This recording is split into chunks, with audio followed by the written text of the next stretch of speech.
Alright,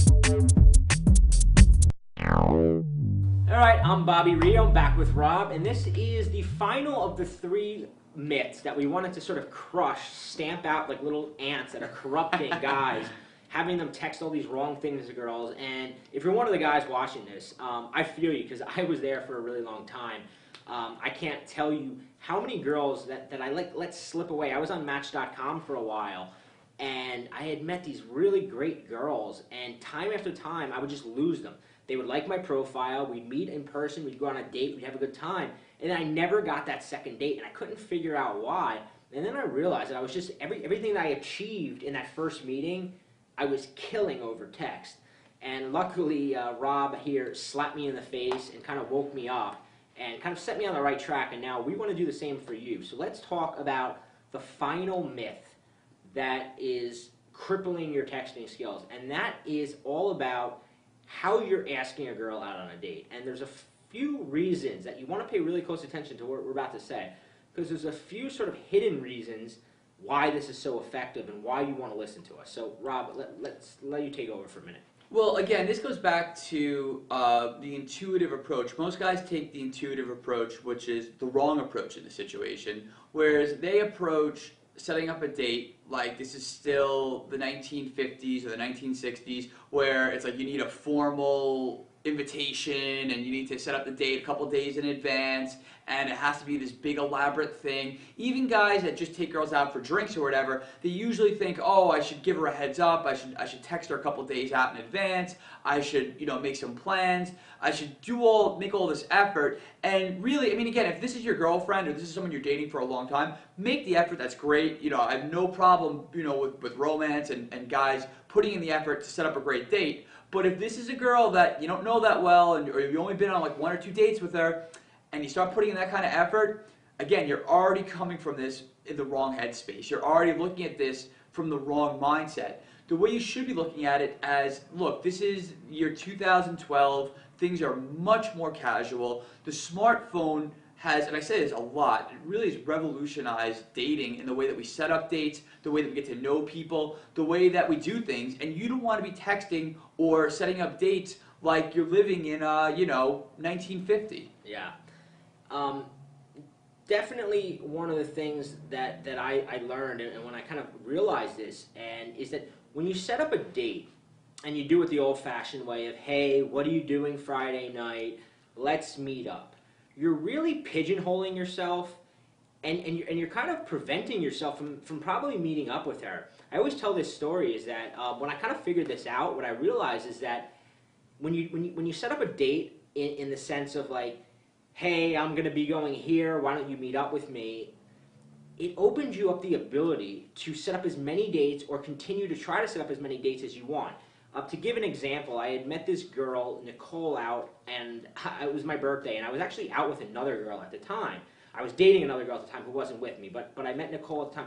I couldn't really have a relationship with her because I was in another relationship, but I kept in touch with her, and over the course of, you know, the month, I was just randomly inviting her out to parties I was going to, and a lot of times she would say, no, I can't make it tonight. But since I never set up a formal date, I never really got rejected. I just got her saying, hey, I couldn't make it. Well, sure enough, a couple months later, I'm heading out, and I'm like, hey, you know what, let me throw her a text that I'm going to this Halloween party. Sure enough, she shows up there and winds up going home with me. Now, had I 3 months earlier asked her out on a formal date, like Rob said, you know, and I know a lot of my students, I get texts all the time from them saying, hey, I asked her out to, you know, I bought tickets to this concert, and I asked her if she wanted to go to it with me. And then she said no, and now you're standing there with egg on your face.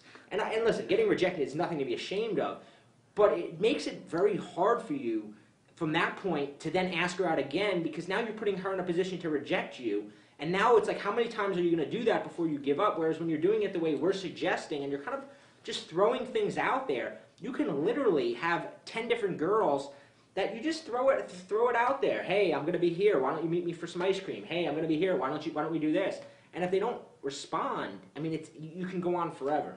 Yeah, absolutely. And I mean, you know, even the day that you're asking, like you were saying before, a lot of guys say, oh, let's meet up on Friday or Saturday night. Don't set up dates on Friday or Saturday night. Friday or Saturday night should either be time for your friends or time to meet new girls, but the weekend is not really a good time to go out with a girl that you don't know that well. So really, you should be reserving date nights for Monday, Tuesday, Wednesday, sometimes a Sunday.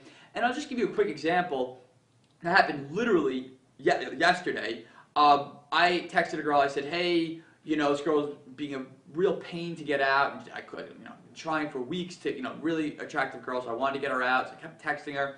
No response, or she was saying, "Oh no, I can't come out." It's almost to the point that she was getting angry that I was texting her. She's like, "Wow, I can't come out. I'm working. I'm busy. Blah blah." So I texted her again. She said, "I'm busy. Whatever." I forgot. I didn't feel like I got rejected. I just, all right, fine, whatever. Went off my day. And sure enough, 11:30 that night, I guess she got out of work early, or she came home. She had a glass of wine. Decided that she wanted to meet up with someone. But suddenly, I was getting a text from her. "What are you doing right now?" And that, led to a great date that ended, really good. So the point of it is that, if I wasn't constantly throwing out the invitations out there, even though she was saying no, and almost to the point where she was getting, why are you still texting me? Like, she was almost surprised I was being so persistent. But the thing was, I never really looked at it like I was really getting rejected. In fact, I thought it was kind of cute. So if you have that attitude that, you really don't care and that you're just kind of throwing out invitations. Playful persistence, is that what you call it? Playful persistence, yes. That's sort of the way I think of it, the phrase that I associate with just doing what you want. If you like this girl, you should keep pursuing her, but just don't take it that seriously. And like Bobby's saying, like when you're setting up these big, grand, romantic invitations, like I want to take you to the concert on Friday and wear your finest, black cocktail dress. I mean, you're setting things up in such a way that, when she says no, it's gonna look bad. It's gonna look bad for you. It's just not gonna be pretty. You're gonna feel embarrassed. It's gonna be weird. Whereas when you're just like, "Hey, I'm going out grabbing a beer. You wanna get a drink?" Or, "Hey, I'm gonna," one of my favorite texts. Yeah, sorry. One of the things I think that I really want to nail home for you guys is that women, this idea of attraction isn't black or white, and that women's feelings change from moment to moment. They're a lot like guys. Whereas if a girl catches me on the right day, as opposed to the wrong day, like if a girl catches me on a day where I'm hard at work and I'm working on a new book, I'm in the middle of writing a book, and she calls me to meet her for drinks, I may just say no because I don't want to mess up my concentration. But 2 days later, when I finish the book and I'm in a mood to just go out and have a drink, if I get that same text from that same girl, I may be damn well anxious to go meet her. And I think a lot of guys don't realize that you don't know, when a girl pulls out her phone and looks at your text or your invite, you don't know what state of mind she's in. You don't know if she just got done getting yelled at by her boss. You don't know if she just got done talking to her ex-boyfriend who told her that he's thinking about getting back together. You have no clue what's going on in her life when she gets your text. So what you have to keep in mind is that her life changes on a day-to-day basis, and a lot of times it's all about capturing her at that right exact moment. Yeah, it's that availability, and that's the thing is when you're constantly throwing out invitations out there and just not really looking for much of a response, and you're just kind of throwing out, "Hey, let's do this, let's do that."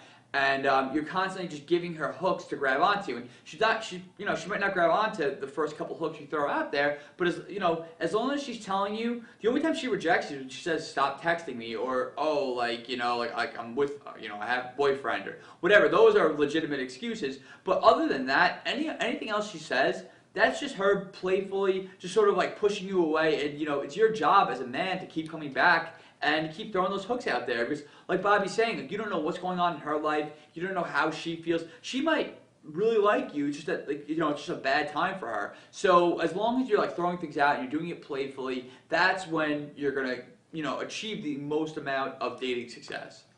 Yeah, and if you click the link below and you watch the video we put out where we talk about this key lock sequence that Rob kind of figured out, it really allows you to capitalize on this. And one of the great things, I'm going to let you describe the key lock sequence because, why should I take credit for it? You originated it, you taught it to me, I've used it and seen the results and love it, but you describe it better than I do, so go for it. Well, the key lock sequence came from a lot of trial and a lot of error, when I first moved to New York, I was getting a lot of phone numbers and I was not getting a lot of dates, and I was not really meeting up with these girls that I really liked. And it was frustrating, so I was just determined to figure this out. I just said, I have to unlock this. So I tried everything. I tried all different combinations of text, all different types of text.